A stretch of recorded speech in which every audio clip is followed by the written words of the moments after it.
Hello everyone, good evening my dear all students. बड़ी लंबे समय के बाद स्टूडेंट्स हम लोग आज मिल रहे हैं और मिल रहे हैं एक काफ़ी गंभीर मुद्दे को लेकर के। स्टूडेंट्स काफ़ी एकदम रोचक और कंफ्यूजिंग पॉइंट है यहाँ पे। रोचक उसके लिए है जो बच्चे अभी बिहार बोर्ड या किसी भी बोर्ड एग्जाम 2023 की तैयारी कर रहे हैं, उसके लिए रोचक बात है। और जो बच्चे बीच में लड़खड़ा करके जैसे तैसे बोर्ड बचाने की सोच रहे हैं, उनके लिए गंभीर बात है स्टूडेंट्स। तो आइए हम लोग बात करें स्टूडेंट्स। तब तक मेरा इंट्रोडक्शन, मैं उपाध्याय सर, आपका केमिस्ट्री एजुकेटर। एंड आज हम लोग डिस्कस करने वाले स्टूडेंट्स, आज हम लोग बात करने वाले हैं सिर्फ और सिर्फ कैसे दिसंबर से स्टडी करके 95% तक लाएं। कैसे केवल और केवल दिसंबर से स्टडी करके, क्योंकि आप नवंबर में स्टडी करने के लिए जा नहीं सकते, आपके पास नवंबर है नहीं। तो सब दिसंबर से स्टडी करके 95% लाने की बात स्टूडेंट्स, तो सब बना सकते हैं 95% तक स्कोर बोर्ड एग्जाम 2023। लेकिन आपको उसके लिए कुछ मंत्र हैं, कुछ ग्रुप मंत्र बोले, कुछ चीजें हैं जिनको आपको फॉलो करना होगा।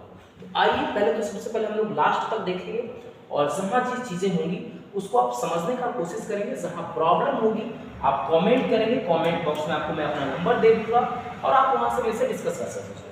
सबसे पहली बात कि बोर्ड एग्जाम 2023 की हम बात करें स्टूडेंट्स, तो सितंबर हमारे पास था लेकिन अब नहीं रहा, चल बसा बेचारा।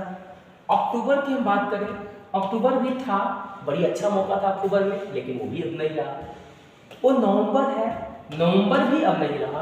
अब आते हैं हम लोग दिसंबर की। हाँ, अभी दिसंबर है, अभी जिंदा है, अभी जिंदा है, लेकिन कुछ दिन के बाद ये भी चला जाएगा, क्योंकि लोग लगे हुए इसे बचाने में, लेकिन बचने वाला है नहीं, ये भी जाएगा। लेकिन अब जाएगा तो जाते जाते क्यों ना हम इससे कुछ फायदा ले लें, इससे कुछ हम लोग अपना काम निकाल लें। तो काम कैसे निकालेंगे? आपके यहाँ ये मजदूरी करने आएगा नहीं। काम निकालने का मतलब है कि हम अपने टाइम को स्टूडेंट्स यूटिलाइज करेंगे। यूटिलाइज करने का मतलब है कि हम लोग इस टाइम को मैनेज करेंगे। कैसे हम लोग यहाँ से अभी भी जो टाइम है इसको ले करके यूज करके कैसे बेहतर बना सकते हैं अपने फ्यूचर को, अपने बोर्ड एग्जाम को। तो इसके लिए आपको कुछ बातों का ध्यान रखना होगा स्टूडेंट्स। देखो, हमारे पास दो तरह के स्टूडेंट्स मिलते हैं। स्टूडेंट्स बोलते हैं कि मैं थोड़ा सा कमजोर था, इसलिए सर मैं शुरू से कमजोर था, कमजोर थी, इसकी वजह से मेरी परफॉर्मेंस उतनी बेहतर नहीं हुई। बिल्कुल गलत बात है भाई, इसलिए गलत बात है। मेरा अपना मानना है कि आप जो है, सारे लोगों के पास दिमाग एक समान होता है, पढ़ सब सकते हैं, कर सब सकते हैं, दिमाग सबके पास एक बराबर का होता है। तो फिर कैसे कोई कमजोर हो सकता है और कैसे कोई तेज हो सकता है? यहाँ कोई कमजोर नहीं, यहाँ कोई तेज नहीं। तेज वो होता है जो रेगुलर मेहनत करता है, और कमजोर वो हो जाते हैं जो थोड़ी कम मेहनत करते हैं। तो मेहनत को कम नहीं करना, क्योंकि अब जो भी बचा है पूरी एकदम जी जान लगा दीजिए, और उसके बाद आज के गुरु मंत्र के बाद, मूल मंत्र के बाद पढ़ने लग जाइएगा, ये गारंटी है। अब देखिए, अब सभी टॉपर बन सकते हैं, क्योंकि सब पढ़ सकते हैं, सबके पास दिमाग बराबर का है, टॉपर सभी बन सकते हैं भाई, इसमें कोई संदेह नहीं है। लेकिन बनने के लिए उनको क्या ध्यान रखना होगा? और बनने का मतलब बनेंगे क्यों नहीं? डेफिनेटली बनेंगे। क्यों? क्योंकि बुक सबके पास एक होता है, कॉपी सबकी लगभग सेम होती है, टीचर्स तो सेम टू सेम होते हैं। मैं जब ऑफलाइन की क्लास ले रहा होता हूँ क्लास में, तो सारे बच्चों के लिए तो मैं सेम ही होता हूँ। हर बच्चे को मैं प्रॉपरली गाइड करता हूँ, प्रॉपरली ध्यान रखता हूँ किसकी राइटिंग कैसी है, किसको किस क्वेश्चन कितने लिखने से कितने मार्क्स मिलेंगे, सारी चीज़ों को मैं प्रॉपरली ध्यान रखता हूँ। तो वही हो रही है, बुक से, कॉपी से, टीचर से, सब कुछ समान होता है। यहाँ तक कि सारे बच्चों के तेज या कमजोर जो भी होंगे, सबके पेपर एग्जाम सेम होते, एग्जाम के पेपर सेम होते हैं। तो फिर डिफरेंस क्या होता है तेज और कमजोर में? तो डिफरेंस होता है स्टूडेंट्स। क्या डिफरेंस होता है वो समझने की जरूरत है। एक स्टूडेंट की लाइफ में अलग कुछ नहीं होता है, लेकिन सारे स्टूडेंट्स इक्वल होते हैं, लेकिन कमजोर और तेज के बीच में डिफरेंस होता है। तो डिफरेंस ये होता है कि जो थोड़ी सी चीजें छूटती हैं, छोड़ना आज नहीं, आज का चीज कल पे टालते हैं, आज का चीज कल पे टालते हैं। तो टालने से चीजें आपके ऊपर बोझ बन जाती है। एक दिन ऐसा पूरा सिलेबस पहाड़ की तरफ गिर जाएगा और अब आपके पास होगा कि क्या पढ़े क्या छोड़े। तो ऐसी नौबत ना आए, अभी भी टाइम है, अभी भी। तो इसको यूटिलाइज करें और आगे बढ़े स्टूडेंट्स। देखिए, होता क्या है कि एक रेगुलर स्टूडेंट्स और एक इरेगुलर यानी कि कमजोर और तेज स्टूडेंट्स के बीच में बस एक बात का डिफरेंस होता है। वो डिफरेंस किस बात का होता है? उनके विचारों का होता है। बस अंतर किसकी होती है? उनके विचारों का होता है, उनके सपनों का होता है, जिसके लिए वो दिन रात अधिक से अधिक समय पढ़ाई में देते हैं। वे स्टूडेंट्स जिनकी अपनी कुछ अलग सपने होते हैं, कुछ करने का, कुछ कर गुजरने का जुनून होता है। ओके स्टूडेंट्स, तो आइए अब यहाँ से पीछे क्या हुआ आपका, इसके ऊपर रोने का अब वक्त नहीं रहा कि क्या हम लोग किए, क्या कर कुछ गुजरेंगे, क्या नहीं गुजरेंगे। जो गुजर गया गुजर जाने दो, मैंने बोला है जो गुजर गया उसको गुजर जाने दो, लेकिन उसके जगह पे अब जो आगे आने वाला है उसको, फ्यूचर को बर्बाद नहीं करना है। तो आइए मूल मंत्र की बात करते हैं। सफलता के कुछ मूल मंत्र है आपकी। मूल मंत्र आपको क्या है, वो आप कुछ खास नहीं है, वो आपकी प्रैक्टिकल लाइफ है, आपकी डेली लाइफ में अप्लाई करना है बस उसको। जो मैं बोल रहा हूँ आप इसका स्क्रीनशॉट ले लीजिएगा। 4 से 5 पॉइंट होंगे और 4 से 5 पॉइंट को यूटिलाइज करने की कोशिश कीजिएगा। ये बात करते हैं। आपके मन में सवाल चलेगा सर क्या एग्जाम में पास करने के लिए, अच्छे नंबर लाने के लिए, 95% तक जाने के लिए क्या हमेशा बुक लेकर बैठे रहें? मैं बोलूँगा बिल्कुल ऐसा मत करो यार। इंसान हो भाई, मशीन थोड़ी हो जो बुक लेकर दिन भर बैठे रहोगे और उससे क्या हो जाएगा, रट लोगे। नहीं, बिल्कुल नहीं। मैंने बोला है ना, जो लोग रात भर जो बच्चे और बच्चियाँ जाग कर एग्जाम की तैयारी करते हैं, रात को जागते हैं उल्लू की तरह, इसलिए उनके एग्जाम में नंबर आते हैं बाबा जी की ठुल्लू की तरह। इससे बेटर है कि उल्लू की तरह नहीं जगना है, रात भर बुक लेके हमेशा नहीं बैठना है। हाँ, कुछ चीजें ध्यान रख रही है, अभी ध्यान रखिए, लास्ट में बताऊंगा कि क्या करना है। क्या खेलना कूदना घूमना बंद कर दें? बिल्कुल मत बंद करो भाई, बिल्कुल मत बंद करो, लेकिन कम कर दो। कम करने का मतलब था कम कर दो। कम कर दो बोले तो आप जितना पहले टाइम स्पेंड करते थे अब कम से कम टाइम स्पेंड करना है। मतलब आपको बहुत ज्यादा इमरजेंसी हो तो ही आप जाए घूमे फिरे या आदि चीजों को करें। बस 2 महीने से, दिसंबर जनवरी, उसके बाद फरवरी के बाद पूरी तरह से एकदम आजाद परिंदों की तरह तो लोग आजाद हो। आगे बात करते हैं। मोबाइल बंद कर दें? बिल्कुल नहीं, मोबाइल को बिल्कुल बंद नहीं करना है, लेकिन दिन भर उसमें घुसे नहीं रहना है। मोबाइल चालू रखना है। घुसे रहने का मतलब कि केवल और केवल YouTube को देखना है। केवल मतलब किसको देखना है? YouTube को। YouTube का मतलब कि आपको जिस टॉपिक में डाउट लगा, जिस चैप्टर के छोटे से बारीक पॉइंट में डाउट लगा, फटाक से उसको सर्च करो, टॉपिक वाइज पढ़ने की कोशिश। किसकी कोशिश बाबू? टॉपिक वाइज पढ़ने की कोशिश। बहुत सारे बच्चों के मैंने क्वेश्चंस के आंसर सुने कि सर एग्जाम आ गया ना तो अब नेटवा पे एक बार डलवाना बंद कर दिए हैं, काहे हो? तो सर एग्जाम में तैयारी करेंगे बढ़िया से। अरे गधा, एग्जाम में तैयारी का बढ़िया से करोगे तो नेट पैक हुआ नहीं रहेगा। तो लास्ट पीरियड में नेट पैक रहना जरूरी है और छोटी बातों को आप YouTube से भी क्लियर कर सकते हैं, क्योंकि एट ए टाइम हर समय अब आपके पास टीचर्स अवेलेबल नहीं रहेंगे, तो आपको YouTube में ही सहारा है, दूसरी और कोई ऑप्शन नहीं। मोबाइल चलानी क्या? अब आपके मन में सवाल आएगा क्या 8 से 10 घंटा हमेशा पढ़ते रहे? बिल्कुल नहीं। मैंने बोला था भाई आपको कि आप 8 से 10 घंटा पढ़ो, नहीं भाई 8 से 10 घंटा मत पढ़ो, लेकिन अब 3 से 4 घंटा पढ़ लोगे तो भी आपका काम हो जाएगा। 3 से 4 घंटा में आपका हो जाएगा। 8 से 10 घंटा मत पढ़ो, लेकिन 3 से 4 घंटा हो जाएगा। तो होने में अब आप जानते हो कि जितना मेहनत करोगे उसके अकॉर्डिंगली आपके नंबर आएंगे। तो अगर 3 से 4 घंटा पढ़ते हो तो उसके लिए एवरेज एक मार्किंग होगी जो जहाँ तक अचीव करोगे। अगर 4 से 5 घंटा, 5 से 6 घंटा, मतलब अगर जितनी ज़्यादा टाइम अपनी बढ़ाते हो, जितनी तुम्हारी एबिलिटी होगी उसके अकॉर्डिंगली तुम्हें नंबर डेफिनेटली मिलेंगे। 95% तक डेफिनेटली ला सकते हो। ओके फ्रेंड्स, अब आइए हम बात करते हैं अगली बात हमारी जो होगी, वो अगली बात हमारी होगी बच्चे टिप्स। कुछ हम आपको देंगे जो कि आप जो ऊपर के 5 मूल मंत्रों को इस टिप्स के रूप में अप्लाई कीजिए और आप कुछ ना कुछ अचीव करेंगे डेफिनेटली। अब आइए बात करते हैं।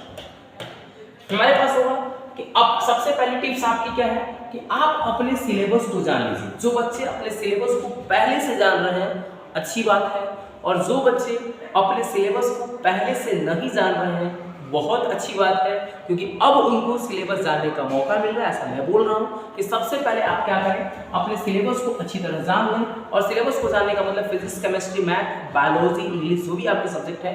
इन साइंस के है तो आपको 5 सब्जेक्ट देना होगा, तो आप अपने 5 सब्जेक्ट को अगर अच्छे से आप देखेंगे तो 1.25 घंटा 1.5 घंटा में आप अपने पूरे सिलेबस को देख सकते हैं। एनसीईआरटी बुक उठाएंगे, आपकी पूरी चैप्टर टॉपिक सब कुछ मिल जाएगा। तो पहले आप सिलेबस जान लीजिए कि आपके कौन से चैप्टर से कितने नंबर आते हैं और कौन से चैप्टर में कितने टॉपिक पढ़ते हैं, कौन सा टॉपिक वेटेज का ज़्यादा है, कौन सा टॉपिक कम है, कौन सा टॉपिक क्वेश्चन बैंक में ज़्यादा बार आया है, कौन सा टॉपिक क्वेश्चन बैंक में कम बार आया है। इन सब चीज़ों की बात आप कर लीजिएगा।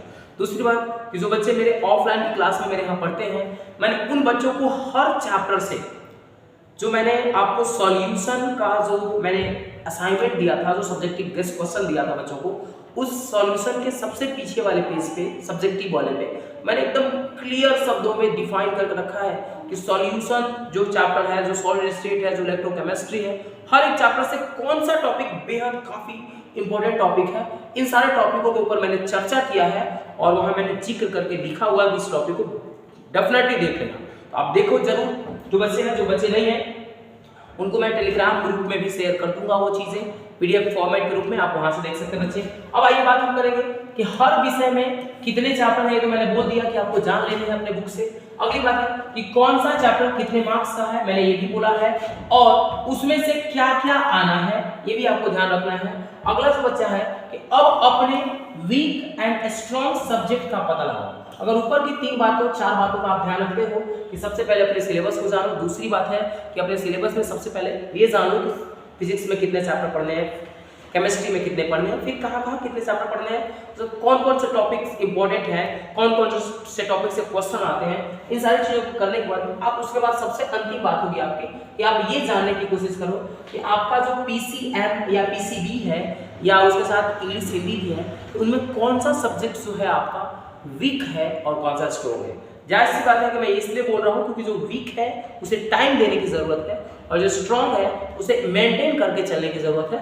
Definitely you will rock in the your board exam students. तो आप बातें समझ रहे हैं। अगली बात हम करते हैं, जैसे होता है ना, यहाँ तक कर लिए, बहुत सारे बच्चे जो होते हैं ना हार मान के बैठ जाते हैं, थक हार के बैठ जाते हैं। मैंने बोला यार कि हार नहीं मानना है, हार तो बिल्कुल नहीं मानना। देखो, जो व्यक्ति हार कर फिर से जीतने के लिए हिम्मत जुटा पाता है, जो व्यक्ति हार कर फिर से जीतने के लिए हिम्मत जुटा पाता है, वही व्यक्ति इस दुनिया में फिर अपना नाम कर पाता है। यानी कि अभी तुम उम्मीद सारी खो चुके हो एग्जाम में कैसे 90+ लाने हैं, 95% तक कैसे अचीव करने हैं, ये उम्मीदें आप खो चुके हो क्योंकि आपकी दिसंबर चल रही है, आपकी प्रिपरेशन अच्छे से हुई नहीं है। लेकिन मैं बोलता हूँ कि अभी आप उम्मीद खोए हो, हिम्मत मत हारो। अगर हिम्मत नहीं हारे हो और फिर से उसको अचीव करने की, कमबैक करने की कोशिश करते हो, अगर तुम्हारे अंदर जुनून है, जज्बा है, हिम्मत है, तुम डेफिनेटली उसको अचीव कर सकते हो।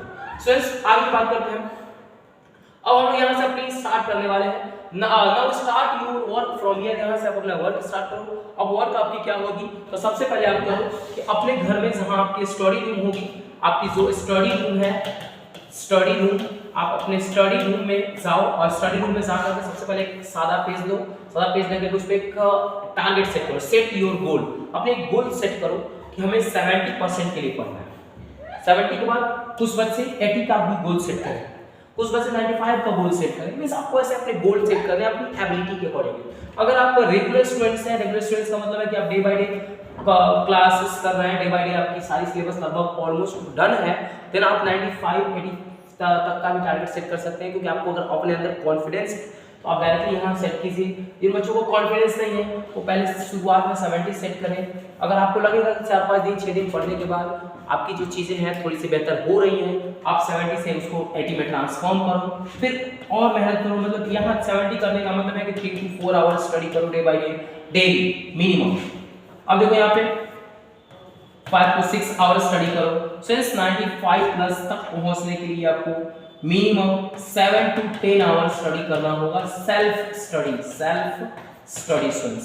Without self study nothing is possible, because self study is the best study.